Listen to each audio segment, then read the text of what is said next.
आज के टाइम 6 लाख से भी ज्यादा है। वेबसाइट में जाओगे, जाके आप अपना वहाँ पे नाम लिखोगे, वहां से कोई सिंपल एक लोगो चूज करोगे तो ऑटोमेटिकली लोगो तैयार हो जाएगा। आप खुद एक वेबसाइट क्रिएट कर सकते हो, वर्डप्रेस के थ्रू क्रिएट हो जाता है, जो 2000 से 2500 के अंदर बन जाता है। आज मैं आपको प्रैक्टिकली सिखाने वाला हूँ कैसे आप एक ऑनलाइन बिजनेस जीरो से शुरू कर सकते हो। जैसे कि मैंने खुद अपने बिजनेस को जीरो से शुरू किया है और आज के टाइम मेरे पास ऑल ओवर इंडिया में क्लाइंट है, कुछ क्लाइंट है जो इंडिया से बाहर से भी आते हैं। और सबसे इंटरेस्टिंग बात यह है कि इस बिजनेस में जो इन्वेस्टमेंट है वो बहुत ही ज्यादा कम है। आपको कुछ एग्जांपल के साथ वो सारे बिजनेस भी दिखाने वाला हूँ, बट उससे पहले जब भी आप बिजनेस शुरू करो, सबसे पहले आपको ये ध्यान में रखना है कि आपको प्रोडक्ट कैसे चूज करना है। तो सबसे पहले उस पर बात करते हैं। देखो, पूरे मार्केट में ना सिर्फ दो टाइप के प्रोडक्ट होते हैं। सबसे पहला जो कि होता है फिजिकल प्रोडक्ट। अब फिजिकल प्रोडक्ट ऐसे प्रोडक्ट को बोलते हैं जिसको हम देख सकते हैं, छू सकते हैं, जिसमें हम क्लोथ को ला सकते हैं, कुछ मशीनरी ला सकते हैं, या फिर कंप्यूटर के पार्ट्स हो गए, मतलब जितने भी प्रोडक्ट्स है जिसको हम देख सकते हैं उसको बोलते हैं फिजिकल प्रोडक्ट। सेकंड जो प्रोडक्ट होता है वो होता है डिजिटल प्रोडक्ट। डिजिटल प्रोडक्ट ऐसे चीजों को बोलते हैं जो हम देख तो सकते हैं बट उसको छू नहीं सकते। बेसिकली वो डिजिटल फॉर्म में होता है, जैसे कि कोई सॉफ्टवेयर हो गया, या फिर व्हाट्सएप मार्केटिंग का सॉफ्टवेयर हो गया, या फिर MS एक्सेल हो गया। तो ये जितने भी सॉफ्टवेयर है इसको बोलते हैं डिजिटल प्रोडक्ट। इवन जो कोर्सेज हम पढ़ते हैं ऑनलाइन वो भी डिजिटल प्रोडक्ट के अंदर ही आता है। तो सबसे पहले आपको ये सिलेक्ट करना है कि आप किस टाइप के प्रोडक्ट को चूज करोगे। जब एक बार प्रोडक्ट चूज कर लो कि आपको फिजिकल बेचना है या डिजिटल बेचना है, उसके बाद आपको देखना है कि मार्केट में कौन से प्रोडक्ट का ट्रेंड सबसे ज्यादा है। कुछ एग्जाम्पल के साथ आपको बताता हूँ। जैसे कि आप फिजिकल प्रोडक्ट चूज करते हो तो विंटर का टाइम आया तो जो विंटर प्रोडक्ट्स है वो आप सेल कर सकते हो। जैसे कि विंटर के क्लोथ्स हो गए हैं, या फिर रूम हीटर हो गया है, या फिर बाथरूम का गीजर हो गया है, तो ये सारे प्रोडक्ट आप बेच सकते हो।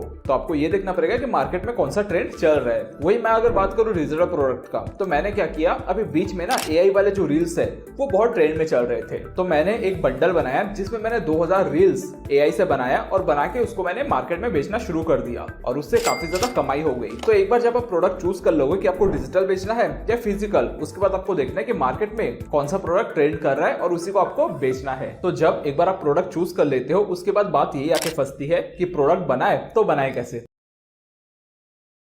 अब बात करते हैं कि प्रोडक्ट हम चूज तो कर लिए, अब उसको बनाए कैसे। तो देखो, ये ना दो तरीके का होता है। एक तो खुद आप मैन्युफैक्चरिंग लगाओ और उसके बाद आप प्रोडक्ट बिल्ड करो, जिसमें जो कॉस्टिंग है वो बहुत ज्यादा होता है। तो आपको जो सेकंड तरीका है वो यूज करना है, उसको बोलते हैं व्हाइट लेबल। इसमें क्या होता है, आपको जाके मैन्युफैक्चरर से बात करना पड़ेगा, प्रोडक्ट उसका रहेगा, उसके ऊपर ब्रांड आपका लग के आएगा, तो लोगों को ऐसा लगेगा कि वो आपका खुद का ब्रांड है। इवन मार्केट में जितने भी बड़ी बड़ी बिजनेसेस है, हर कोई इसी मॉडल को यूज करते हैं। जैसे मैं बात करूं ज़ूडियो का, तो जरूरी नहीं है कि जो ज़ूडियो है वो खुद मैन्युफैक्चरिंग करवा रहा है, प्रोडक्ट कहीं और से आ रहा है, वो बस अपना लोगो लगाता है और अपने स्टोर में बेचना चालू कर देता है। तो इसको बोलते हैं व्हाइट लेबल मार्केटिंग। तो आप जो भी प्रोडक्ट चूज करते हो उससे रिलेटेड आप मैन्युफैक्चर ढूंढना, या फिर कोई सॉफ्टवेयर आप बेच रहे हो तो आप डेवलपर ढूंढना, जो प्रोडक्ट बना के पहले से रखा हुआ है उसके ऊपर आपको व्हाइट लेबलिंग करना है। सेम चीजें मैं भी किया हूँ। जैसे मेरा सॉफ्टवेयर है व्हाट्सएप मार्केटिंग का जिसका नाम है चैटबॉट वंडर, वो सिर्फ मैंने 6000 रुपए से बनाया और जो प्रॉफिट है वो आज के टाइम 6 लाख से भी ज्यादा है। तो सिर्फ 6000 लगा के मैंने 6 लाख से ज्यादा वहां से अर्न किया है। तो ऐसे भी व्हाइट लेबलिंग के थ्रू आप अपना प्रोडक्ट बनवा सकते हो,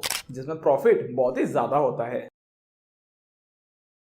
अब देखो, प्रोडक्ट तो आपने व्हाइट लेबल करवा लिया, बट उसकी मार्केटिंग आपको करनी है, और मार्केटिंग के लिए दो चीज आपको ध्यान में रखना है। सबसे पहला है नाम और सेकंड है लोगो। तो सबसे पहले आपको लोगो बनाना है। उसके लिए एक बहुत अच्छी वेबसाइट है जिसका नाम है logomaker.com। सिंपली आप वेबसाइट में जाओगे, जाके आप अपना वहां पे नाम लिखोगे, वहां से कोई सिंपल एक लोगो चूज करोगे तो ऑटोमेटिकली लोगो तैयार हो जाएगा।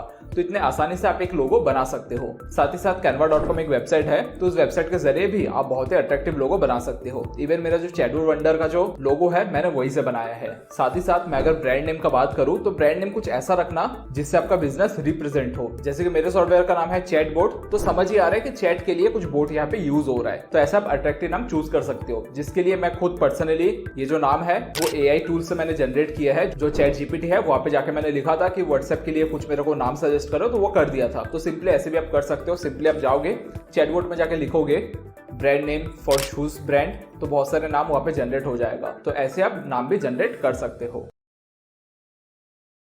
अब देखो, जब एक बार आपका लोगो रेडी हो जाए, आपका प्रोडक्ट रेडी हो जाए, हर चीज हो जाए, उसके बाद आपको एक वेबसाइट बिल्ड करवाना पड़ेगा, क्योंकि जब तक आप वेबसाइट नहीं बनाओगे तो आप मार्केटिंग नहीं कर पाओगे।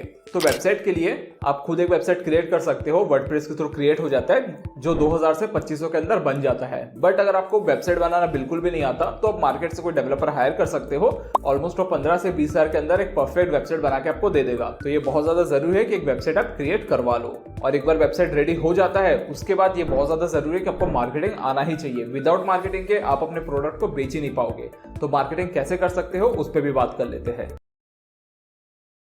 एक बार जब वेबसाइट आपका बन जाएगा उसके बाद आपको वेबसाइट की मार्केटिंग करनी होगी। मार्केटिंग इन द सेंस आपको एड्स रन करना होगा। जैसे यूट्यूब में आप देखते हो बहुत सारे एड्स वगैरह आता है, तो वैसा एड रन करना होगा, फेसबुक में एड रन करना होगा, इंस्टाग्राम में एड रन करना होगा, जिसके लिए आपको डिजिटल मार्केटिंग आना चाहिए। तो उसके लिए आप डिजिटल मार्केटिंग सीख सकते हो या फिर किसी पर्सन को आप हायर कर सकते हो जो आपके बिहाफ में आपके ब्रांड की मार्केटिंग करेगा। तो आपको ये भी देखना है कि कोई एक्सपीरियंस पर्सन हो जो 2-3 साल का जिसका एक्सपीरियंस है, उसी को आप हायर करो। वो 15 से 20 हजार रुपए महीने का लेगा, वो आपके प्रोडक्ट की मार्केटिंग बहुत ही आसानी से कर देगा। साथ ही साथ आप इन्फ्लुएंसर मार्केटिंग वगैरह भी कर सकते हो, यानी जो बड़े बड़े यूट्यूबर्स है या फिर कोई इंस्टाग्राम यूज करता है उसके में बहुत ज्यादा फॉलोवर्स है, तो उनसे आप अपने प्रोडक्ट की मार्केटिंग करवा सकते हो। उसको बोल देना कि भाई तेरे को मैं पर्टिकुलर इतना पैसा दूंगा, तो अपने इंस्टाग्राम या फिर अपने यूट्यूब में मेरे प्रोडक्ट के बारे में डिटेल में बता दे। तो उसका आप उसको एक चार्जेस पे करोगे और वो अपने प्रोडक्ट की मार्केटिंग कर देगा, जहाँ से बहुत अच्छे क्लाइंट आपको मिल सकता है। बट ये डिपेंड करता है कि आपका जो प्रोडक्ट है उससे रिलेवेंटली इन्फ्लुएंसर हो। साथ ही साथ आपको अपने वेबसाइट में एसईओ करना पड़ेगा। SEO in the sense search engine optimization, जिसके ऊपर सीखो में बहुत सारी वीडियोस है,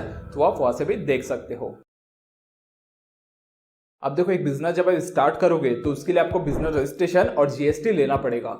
बट ये स्टार्टिंग में जरूरी नहीं है। जीएसटी आप तब लो जब देखोगे कि हाँ आपका बिजनेस ग्रो कर रहा है, 2 लाख 3 लाख 5 लाख 6 लाख का प्रोडक्ट बिक चुका है, उसके बाद आप जीएसटी के लिए अप्लाई कर सकते हो। उसके लिए आपको सीए से बात करना पड़ेगा या फिर ऑनलाइन बहुत सारी वेबसाइट है वहां से भी अप्लाई कर सकते हो। अब देखो, जीएसटी की कॉस्ट ज्यादा नहीं आता है, वही रजिस्ट्रेशन और जीएसटी लेके स्टार्टिंग में आपको वही 3000 से 3500 रुपए का खर्चा है। उससे आपका बिजनेस जो है वो रजिस्ट्रेशन भी हो जाएगा और साथ ही साथ आपको जीएसटी भी मिल जाएगा।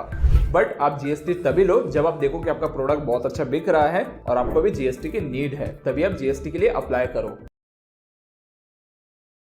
अब बात करते हैं पेमेंट के ऊपर। आप अगर ऑनलाइन बिजनेस शुरू करोगे तो आपके पास एक बेस्ट पेमेंट गेटवे होना चाहिए। बेसिकली पेमेंट गेटवे क्या होता है, जहां पे आपका कस्टमर आपको पे करेगा और वो पैसा आपके बैंक अकाउंट में आएगा। तो जब भी आप पेमेंट गेटवे के लिए अप्लाई करो तो 2 चीजें आपको ध्यान में रखना है। सबसे पहला होता है ट्रांजैक्शन चार्ज।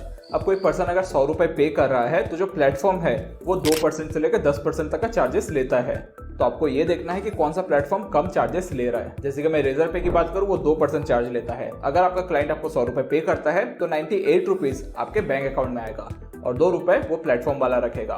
तो सबसे पहले आपको ये ध्यान में रखना है कि कौन सा प्लेटफॉर्म सबसे कम चार्जेस करता है। सेकंड चीज होता है सेटलमेंट टाइम, यानी कोई पर्सन आपको पे किया है वो तो पेमेंट गेटवे वाले वेबसाइट के पास है, वो आपके अकाउंट में कितने दिन में आएगा। अगर मैं बात करूं रेजर पे का, तो वो 2 दिन में आपके बैंक अकाउंट में डाल देता है। तो आपको ये भी देखना है कि कौन सा पेमेंट गेटवे है जो बहुत जल्दी आपका सेटलमेंट कर देगा, क्योंकि आपका पैसा किसी और के अकाउंट में पड़ा है, वो चीजें अच्छी नहीं होती है। अगर छोटा पैसा है, 1 लाख रुपए है, 50,000 रुपए तो समझ आता है, बट वही अगर आपका क्लाइंट अगर 6 लाख 7 लाख पे कर रहा है और वो किसी दूसरे के अकाउंट में, तो वो थोड़ा सा सही नहीं लगता। तो आपको ये भी देखना पड़ेगा कि कौन सा पेमेंट गेटवे सबसे कम सेटलमेंट टाइम में आपको पे करता है।